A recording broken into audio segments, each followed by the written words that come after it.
everybody. Welcome back to Art Shop with John Rouse Palmer. We are here at the Bramer. It's his studio and my everything. Gallery and home and here in Houston. So welcome John. Good to talk to you again. You too, John Bishop. I'm glad to continue on our conversations about art and how we can help other people do more of it. Excellent, exciting. Listen, I thought today maybe we'd talk a little bit, and I've heard you say before, how important it is that as artists we are business people, and as much as we're selling art, we're selling a persona, right? We're as much of our brand as we are what we Sure. What I think is very important, there's a benefit and there's something to be aware of because of that. You can open a business, and if it doesn't do well, you can declare bankruptcy and walk away from it. And I do think that is a benefit for people who really need it. Abraham Lincoln declared bankruptcy. You know, so you never know what business. He did fairly well. He did. He did. And so you just never know how business is going to go. Right. You can predict. But when you have your art business, you can't do that because it's your image. So you have to be very careful to always do the best you can to be the best you, the most authentic you, because if you're not transparent, people know and they don't want to be involved in something that's fake. Right. So the value of that is every January 1st, you don't start at zero. You start at what you've built in your career for whatever years you put time into it. So it keeps compounding. So that's an incredible thing when you work for yourself and you self-brand what you do as an artist does. But then again, you also have to do the best and really bust your rear end to hustle and make things happen, because things aren't going to happen on their own. Sure. So you got to be the best you got to do your art that you love, be authentic to that, be authentic to other people. And if you do those basic things and you create a product such as, let's say, art, a painting, and you put it in the marketplace, it's going to sell. But how many artists don't even get it to the marketplace? Exactly, yeah. They talk about it, why it won't work, why it can't happen. So if you make a product and you put a price tag on it, something eventually is going to happen. It will sell. I've never made a painting I haven't sold because I put a price on it, I put it out there, I promote it, I put it in the market. So your product is you, and you can be the rarefied one to sell your product if you do some simple things in business also. And we talk a little bit about some of those things. I mean, I hear artists all the time who they just want to go close the door and paint, and that's fine. You should, if that's how you work, fine. But you've got to put yourself out there as well. You can't just put your artwork out. People have to know who you are and identify with you. Don't you think? I mean, what's so funny, that is spot on. That artists want that. But what business, what career, what way of making money in the world are you able to go into a room and shut the door and be successful? Right. Nothing. Yeah. You have to be out there. You have to be putting what you do in front of other people, or nobody's going to see it. Nobody's going to come into your little one-bedroom apartment and you're going to be discovered as an artist. That's not going to happen. You have to put it out there. So with that, what was that question? I'm sorry, I got off track. It's just the importance of selling yourself in the sense that you have to open yourself up and let people in, because part of that is the story of the art. And it seems to me, and I think we've talked about this before, people often buy the story as much as they buy the art. I mean, that sells it. Sure, they want to buy into something that's magical, something that's beyond just a painting. I always think I do more than sell a painting. I really think the painting is the byproduct of my life. But I do a byproduct that people collect. So I think within that, when you do authentic work and you put it out there, things will happen. And just saying about a business that you can be in and be in a room by yourself, there is one, and that would be if you're a billionaire. A billionaire? And you know the billionaires that do that are crazy. Yeah. Because they have so much money, they're able to remove themselves from any anxieties out in the world, because we all have anxieties and we all have stresses. Life's not always easy. But wouldn't you rather hustle for your own passion than somebody else's passion? Right. So when you do get that money like a billionaire, you get crazy. So that is a billionaire profession. You can be a recluse and make money, but I think that's the only one. Yep, that's the only one I can think of. I mean, even a radio personality, you may not see them, because I'm often surprised when I see radio hosts and go, wow, that's what they look like. Right. Oh, now I know why you do radio. Let's face it, their personality is selling their station. Their voice, sure. You know? And it's that voice you're attracted to in the morning on a radio station that Right. there's something about their voice you can't explain it, but you're like, man, they have a great rapport voice. between people that makes you want to listen Yeah. and participate. And to me, the knowing who the artist is and maybe something about the artist's story is part of our programming, you know? Also, you made a good point just now when you're listening to two people interact on the radio. Yeah. And sometimes now it's almost like four people Sure. in that booth, whatever they call it. Because one person's boring. Well, it might be, yeah. After time, After a certain amount of time. even if they're interesting, that's Yeah. what I love doing this with you, because nobody just wants to hear one person talk, because it becomes monochromatic and you Right. lose interest. And that's what I think is so important about the coaching I'm doing with artists. Excellent. Is if your voice is the only voice out there, it's not as interesting if you don't bring somebody along with you Right. that can edify you, introduce you to other people, talk about ideas with, have goals, because a lot of artists don't even know how to put their mind around a goal because they don't think they're going to make money in it. Right. And what's their goal? I want to make a lot of money. Well, that's never going to happen if it's that vague and random. You need to say, I want to make how much money? And one thing I think people don't do enough of, which I learned through always wanting to learn, is we ask so easily from the universe what we want. I want to be famous. I want this. But the issue with most of those requests are we don't ever say what we're going to do in return. Right. So I think if you really want something to happen, you have to say what you're going to give back. For example, say you want a new car and you have the money to do it and you've worked hard. So, but you're not really there yet, but you're on your path. So say when you get your new car, your old one, you're going to donate to charity. Say I'm going to give something back if I get what I want. Sure. And that's probably not practical for a lot of people, but if you want something, there's a bug in here. Commit to what you're giving back. There's one bug in One Texas. bug, and the We one got bug it. I'm gonna We get got you. Is you have to say what you're gonna give back. So when I decided to do my art full time, which was basically an overnight decision, and I never looked back, There you go. I said to the universe, to God, to heaven, if I am successful in my art, I will give back to other artists. And I said, I won't wait and do it when I'm at the end of my career. I'll do it right when I become successful. Sure. So that's what I did. But I remember making that commitment. So if I get this thing that I think is important for me, I'm going to give something back. And I think that you'll get those things quicker in your life if you're willing to give back if you get something that you want. But I think we only ask and we don't talk about what we're going to do to give back to somebody else. And that being vulnerable like that, being open, can be a little daunting for some people. I mean, particularly, I think a lot of artists are kind of private people.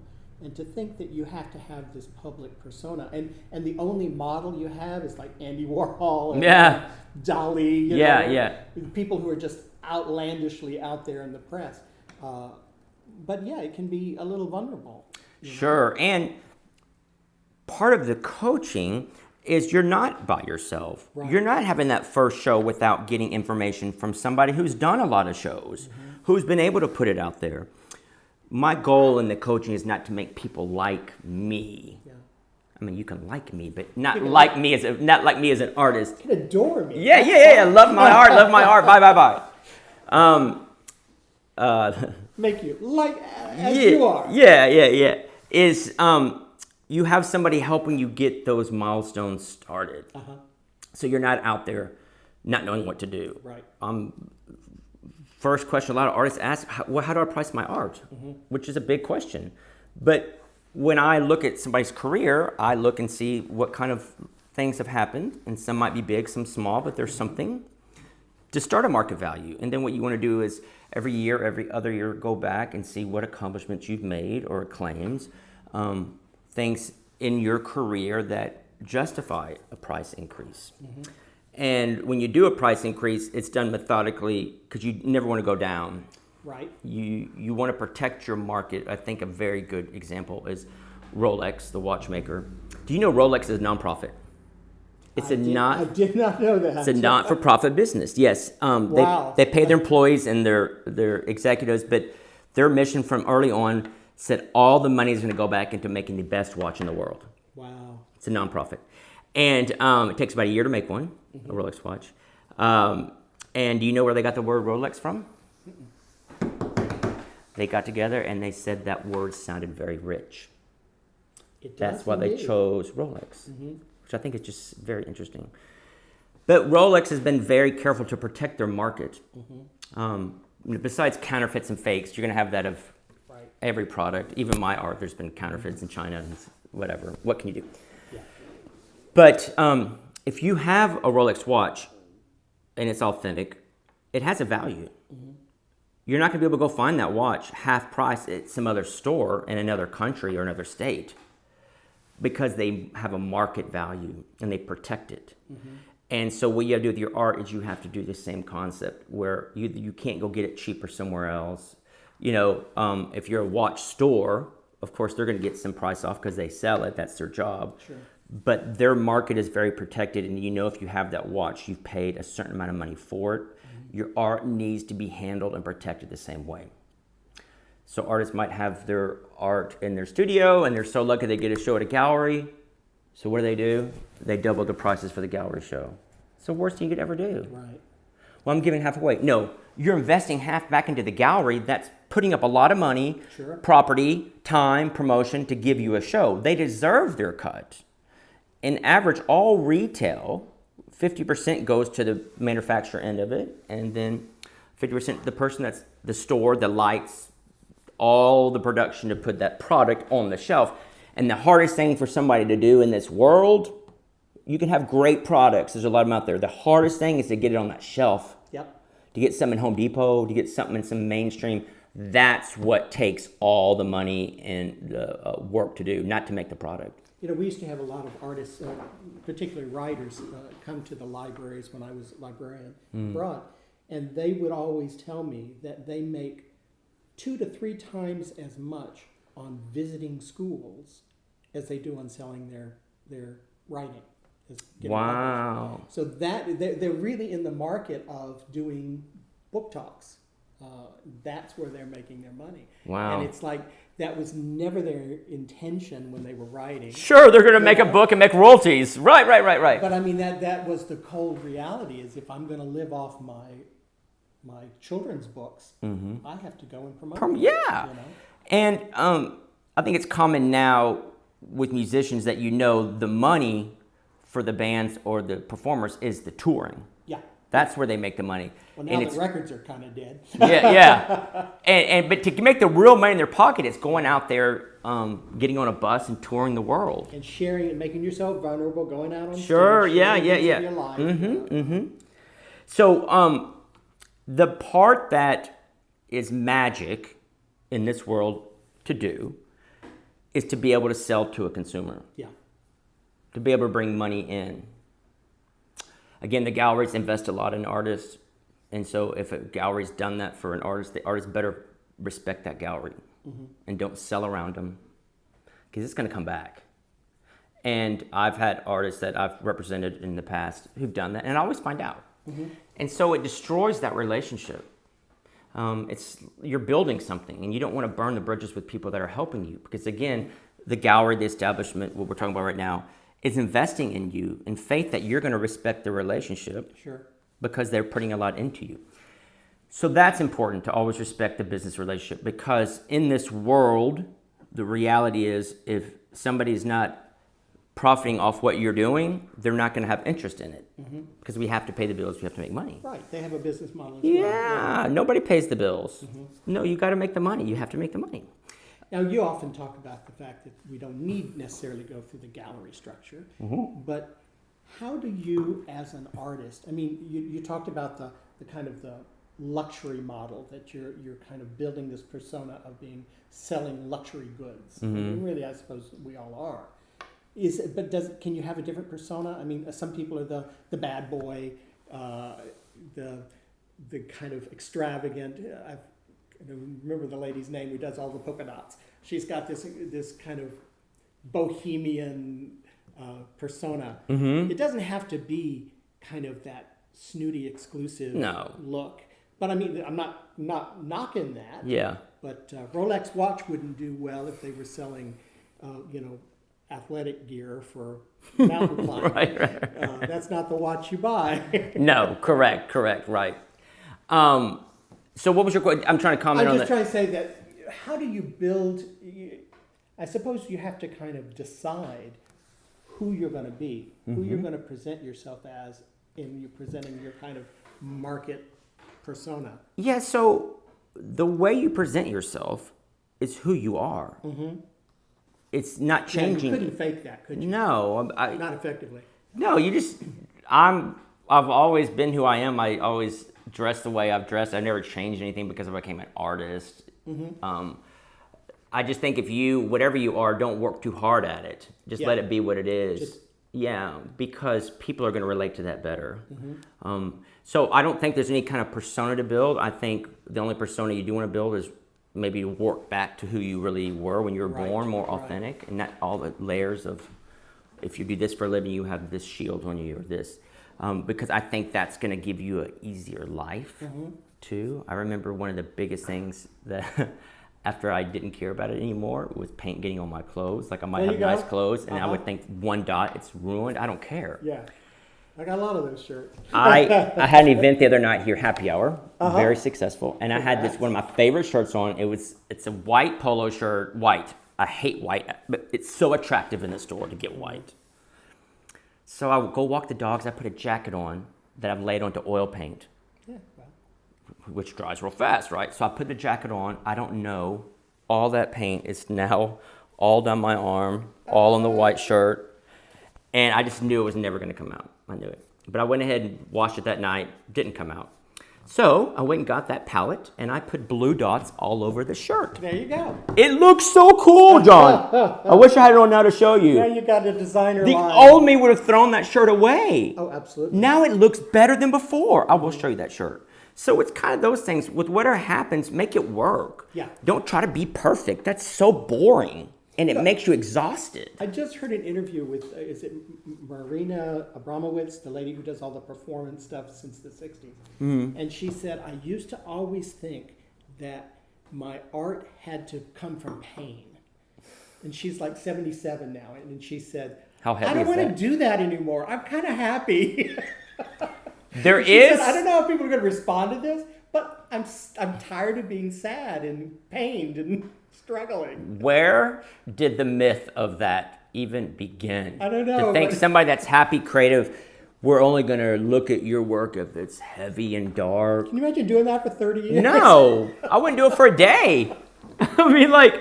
There's times if you're going through heavy things to authentically put it out in your art, but if you think the focus of being an important artist or relevant is all about pain, you're very misguided. Well, I suppose unless pain is an important part of your life. If that's really who you are. If it's authentic. Then I've never met anybody their whole life's about that's pain. not true of anyone out there. But I've never met anybody their whole life's about pain. Yeah. So if that person's out there, I'm glad they have their art to Event and work through it. Exactly. But in my art, I share the excitement of my life and the happiness. Now, when I have other things going on. But you couldn't fake that. Is what No, I guess yeah. I was headed. If you were really, really happy, don't paint sad art. Nobody wants that. Now, you might have some boring critic somewhere that thinks it's so great because it's so heavy, but do you think you're ever going to sell it? No. Yeah. Do you think you're ever going to build a big career off of it? No. But you might get one article by one critic, and what's that going to do for you? Right. Because I always say to people that when I hear criticism, I'm like, well, I'm glad you're here because I always need people like you to watch my parade go by. Sure. So stand back, and I'm going to keep moving. Because once people quit criticizing you, you're not doing anything great. Well, yeah. When the most hated person in the world is whoever The critic, yeah. Well, the most hated in the world is always whoever is the seated president of the United States. Oh, absolutely. Because they're the most powerful. No way you can do it right. They're the most powerful. Yeah. So the more power you yield, the more influence you have. People that are jealous and can't do it or afraid or threatened by you being successful, the only way they can justify them not doing anything is to criticize you. Sure. So when that ever happens, Be excited. One article came out many years ago, and I was upset about it before I kind of learned what this is about, and I brought it to a friend for lunch who was a very successful business person. Show him the article, then at the end I'm like, and you can believe they said this? And he goes, man, I respect you so much now. I love they said that. I'm like, wow. You know, it just flipped a switch. It's like, you're right. You know, I thought he'd be like, God, are you really not a good artist from what they said? No, I'm a great artist. That tore it, yeah. So, Secret's out. I'm a fake. So I think what's exciting about the coaching and helping people through ArtShop is to help them start wherever they are and to get things going, because don't wait. Right. You wait your whole life away and you never get what you want. Don't be reactive. Be proactive, and things will happen. We're sitting here today because we woke up, made the intention to talk. Sure. I'm sure I visualize us sitting here talking. That's why we're here. If you're not doing that in your day-to-day life, you're just reacting to everybody else. Right. Oh, and the reason I wanted to have this talk up here today, this is what we call Gallery 1. It's the bungalow, and this bungalow is officially 100 years old today. I mean, this year, today. Today. Happy birthday. Happy birthday this year. But I want to reflect in a very positive way. I used to do a Facebook thing in the mornings during the COVID pandemic, and it was just so depressing. But I remember I thought, I have to do something. But it'd be sitting at this table. Everything was gloomy. The world was gloomy. Yeah. You were afraid your Stuck neighbor has inside, COVID. yeah, exactly. It was so gloomy. It was like every day was just gloomy. And so I want to be back here today to say how great things are, and that we all got through that. Yeah. And to also know when things are tough right now, for whatever reason, to acknowledge that we still haven't totally recovered from the pandemic. No, that's absolutely true. And when things are going not your way, just know that we are still dealing with that. So give yourself some space and don't stress yourself out. We've come so far, but we're not really going to know kind of the stresses we had on ourselves and our business for a long time from now still, especially younger people that were in school. Yeah, so this room is now healthy. This room is now healthy. Healthy and 100 years old. Healthy and 100 years old. That's the only thing I ask. That's the only thing we're going to get. Well, great. Thanks so much. Thanks, John Bishop. We will talk again very soon. Hope you guys have a great week. And you know one thing I love about your name is that's a power name. Has anybody ever told you that? No. So just real brief.